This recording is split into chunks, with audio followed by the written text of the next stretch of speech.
Hey everybody, my name is Anna Goldberg and I am a queer autistic booktuber over here on YouTube. I make videos under the channel that's just my name, Anna Goldberg, and I'm making this video today because I got asked by Erin, who's also known as the Geeky Gimp, to make a video about one of my favorite books with a disabled main character, and this is to celebrate the passage of the Americans with Disabilities Act this July.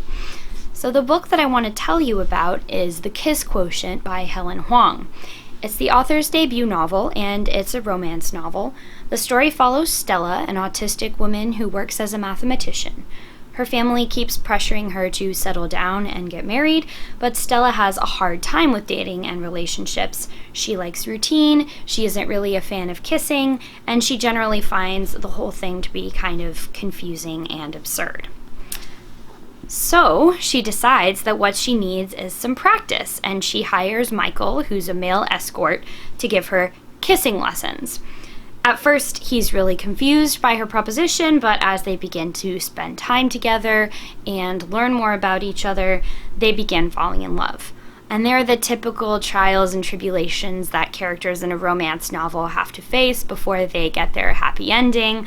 But eventually, they do find a loving and fulfilling relationship with each other. This book really meant a lot to me as an autistic woman because Stella goes through a lot of the same struggles with dating that I did as a woman on the spectrum. For instance, both she and I tend to take things pretty literally, so that can lead to miscommunication and misunderstanding between ourselves and a potential romantic partner.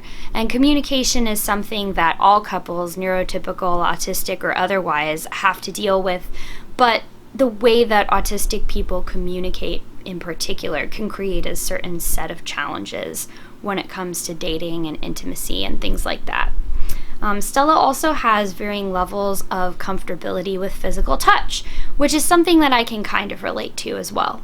At the beginning of the book, for example, Stella's talking with her parents and her mom places a hand on Stella's shoulder, and that light pressure touch is so uncomfortable to Stella that she's no longer able to focus on the conversation that they're having. However, as she and Michael become closer and more physically intimate, they're able to find ways that they can touch each other without making Stella uncomfortable.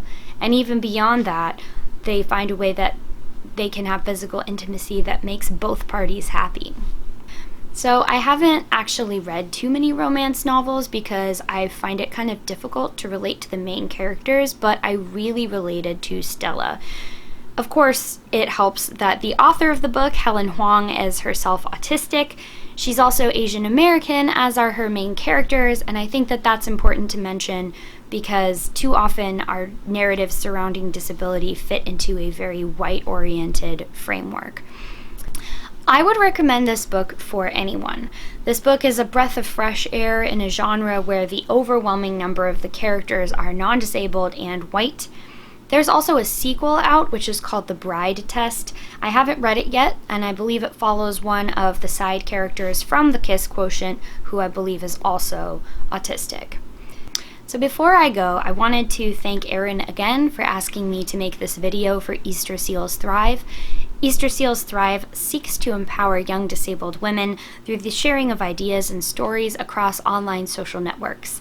You can learn more about this amazing community by going to easterseals.com/thrive. Thank you all so much for watching. Bye.